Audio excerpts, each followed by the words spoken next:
ಕಾರ್ಕಳ ಸರ್ಕಾರಿ ಆಸ್ಪತ್ರೆ ಕೇವಲ ಸೌಲಭ್ಯಗಳಿಗಷ್ಟೇ ಹೆಸರುವಾಸಿಯಾಗಿರಬಾರದು. ವೈದ್ಯರ ಸೇವೆಯ ದೃಷ್ಟಿಯಿಂದಲೂ ಜನಹಿತವಾಗಿರಬೇಕು. ಐಸಿ ಬಿಲ್ಡಿಂಗ್ ಆಸ್ಪತ್ರೆ ಜನಪ್ರಿಯವಾಗಲು ಸಾಧ್ಯವಿಲ್ಲ. ವೈದ್ಯರು, ದಾದಿಯರು ಒಳ್ಳೆಯ ಸೇವೆಯನ್ನ ನೀಡಿದರೆ ಮಾತ್ರ ಆಸ್ಪತ್ರೆ ತಾಲೂಕಿನ ಜನಹಿತ ಕಾಪಾಡಲು ಸಾಧ್ಯ ಎಂದು ಸಚಿವ ಸುನಿಲ್ ಕುಮಾರ್ ಹೇಳಿದರು.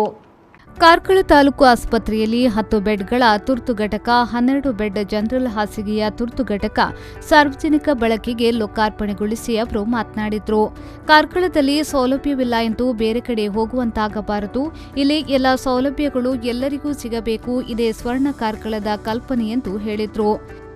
ಇವತ್ತೊಂದು ಹೊಸ ಕೊಡುಗೆ 10 ಬೆಡ್ಡಿನ 12 ಬೆಡ್ಡಿನ ಜನರಲ್ ಐಸಿಯು ಮತ್ತು 10 ಬೆಡ್ಡಿನ ಮಕ್ಕಳ ಐಸಿಯು ಕೇಂದ್ರವನ್ನ ಇವತ್ತು ಸಾರ್ವಜನಿಕ ಸೇವೆಗೆ ನಾವು ತೆರೆದಿಟ್ಟಿದ್ದೇವೆ.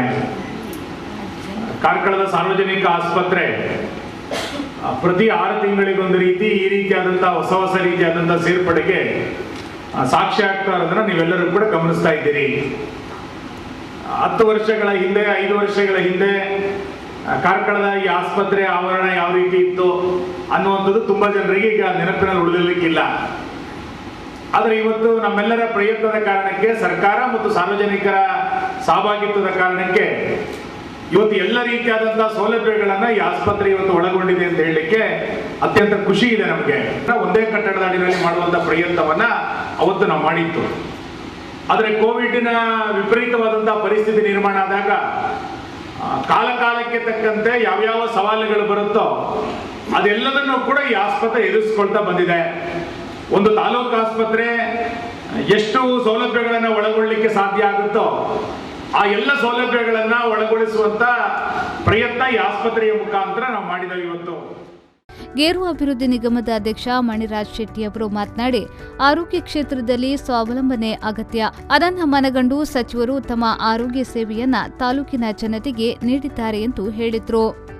ಸಾರ್ವಜನಿಕರಿಗೆ ಒಳ್ಳೆಯ ಸೇವೆಗಳನ್ನು ಹೇಗೆ ನೀಡಬಹುದು ಅನ್ನೋದಕ್ಕೆ ನಮ್ಮ ಕಾರ್ಕಳದ ಸರ್ಕಾರಿ ಆಸ್ಪತ್ರೆ ಉತ್ತಮ ಉದಾಹರಣೆ. ಈ ಎಲ್ಲ ಮಾದರಿ ಕೆಲಸಗಳನ್ನ ನಡೆಸಿಕೊಳ್ಳಲಿಕ್ಕೆ ನಮಗೆ ಬೆನ್ನೆಲುಬುಗಳ ಐಸಿಯು ಅನ್ನು ಜಿಲ್ಲಾಡಳಿತ ನಿರ್ಮಿಸಿಕೊಟ್ಟಿತ್ತು.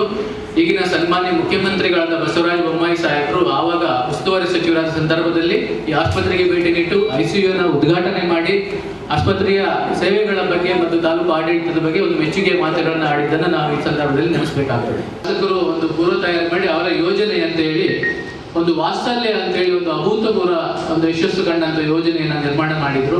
ಆ ಯೋಜನೆಯಲ್ಲಿ ಇಡೀ ತಾಲೂಕಿನಲ್ಲಿ ಇರುವಂತಹ ಒಂದು 40,000 ನಾವು ಶಾಲಾ ಮತ್ತು ಮಕ್ಕಳನ್ನ ಆರೋಗ್ಯ ತಪಾಸಣೆ, ಬೇರೆ ಬೇರೆ ವೈದ್ಯ ಕಾಲೇಜುಗಳು, IMA ಮತ್ತು ಸರ್ಕಾರಿ ವೈದ್ಯರು ಎಲ್ಲರೂ ಸೇರಿ ಅವರಿಗೆ ಪ್ರೋಟೀನ್ ಪೌಡರ್ ಕೊಟ್ಟಂಥದ್ದು, ವಿಟಮಿನ್ D ಕೊಟ್ಟಂಥದ್ದು, ಒಟ್ಟು ಅವರಿಗೆ ಅಪೌಷ್ಟಿಕತೆ ಮತ್ತು ರೋಗ ನಿರೋಧಕ ಶಕ್ತಿಗೆ ಏನೂ ತೊಂದರೆ ಆಗದಿರುವ ಹಾಗೆ 3ನೇ ಅಲೆ ಬಂದರು ಅಥವಾ ಬರದಿದ್ರು ಕೂಡ ಮಕ್ಕಳನ್ನ ಸಬಲರಾಗಿ ಮಾಡುವ ಕಾರ್ಯಕ್ರಮ ಅದು ರಾಜ್ಯಕ್ಕೆ ಮಾದರಿಯಾಗಿ ರಾಜ್ಯದಲ್ಲಿ ಮಾದರಿಯಾಗಿದ್ದನ್ನು ನಾವು ನೋಡಿದ್ದೇವೆ.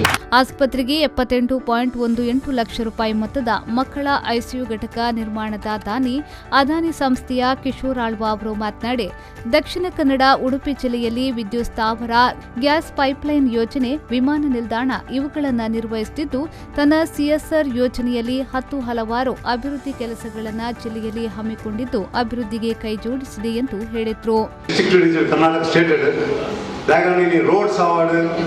Agenda infrastructure award, one of the best in Manali.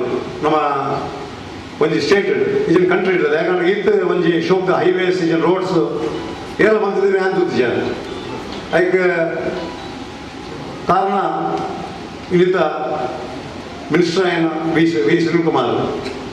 Anchene, that is the Nikul Mata Patinidilla. Anchene, seeing is believing in Manali, hospital, one 10 beds hospital. ಇಂದು ನಡೆದ ಡಿಸ್ಟ್ರಿಕ್ಟ್ ಮಿನಿಸ್ಟರ್ ಆದಿತ್ಯನ ಒಂಜಿ ಮಲ್ಪೋಡು ಬಂದ ಅನೇಕ ಒಂಜಿ ಆಸೆ ಉಂಟು. ಅಂಚನೆ ನನದ ಒಂಜಿ ನೆಟ್ಲ ಒಂಜಿ ಮಲ್ಲ ಒಂಜಿ net education award, infrastructure award, Adani foundation ನನಗೆ ಒಂಜಿ ಮಲ್ಪನ ಭಾಗ್ಯ ಬರೋಣ ಬಂದ ಒಂಜಿ ಆಸೆ ಅಲ್ಲ. ಅಂಚನೆ ನೆಟ್ ಮಲ್ಲ ಒಂಜಿ ಕಾರ್ಯಕ್ರಮ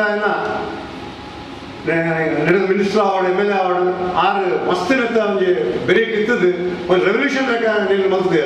ಕಾರ್ಯಕ್ರಮದಲ್ಲಿ ದಾನಿಗಳಾದ ಅದಾನಿ ಗ್ರೂಪ್ನ ಕಿಶೋರ್ ಆಳ್ವಾ, ಬೋಳಾ ಕ್ಯಾಶ್ಲೆಸ್ ರಾಹುಲ್ ಕಾಮತ್, ನಿರ್ಮಿತಿ ಕೇಂದ್ರದ ಇಂಜಿನಿಯರ್ ಪವನ್ ಅವರನ್ನ ಸನ್ಮಾನಿಸಲಾಯಿತು.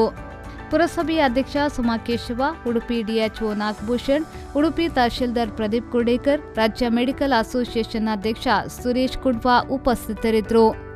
ತಾಲೂಕು ಆರೋಗ್ಯಾಧಿಕಾರಿ ಡಾಕ್ಟರ್ ಕೃಷ್ಣಾನಂದ ಶೆಟ್ಟಿ ಪ್ರಸ್ತಾವನೆಗಿದ್ದು ಸ್ವಾಗತಿಸಿದ್ರು. ಈ ಸಂದರ್ಭದಲ್ಲಿ ಕೆಎಸ್ ರಾವ್, ಪ್ರಭಾಕರ್ ಶೆಟ್ಟಿ ಕುಂಡಲಿ, ನರ್ಸಿಂಗ್ ವಿದ್ಯಾರ್ಥಿಗಳು, ವೈದ್ಯರು ಹಾಗೂ ಸಿಬ್ಬಂದಿ ವರ್ಗದವರು ಉಪಸ್ಥಿತರಿದ್ದರು. ಕೆಎಂ ಖಲೀಲ್, ವಿ4 ನ್ಯೂಸ್, ಕಾರ್ಕಳ.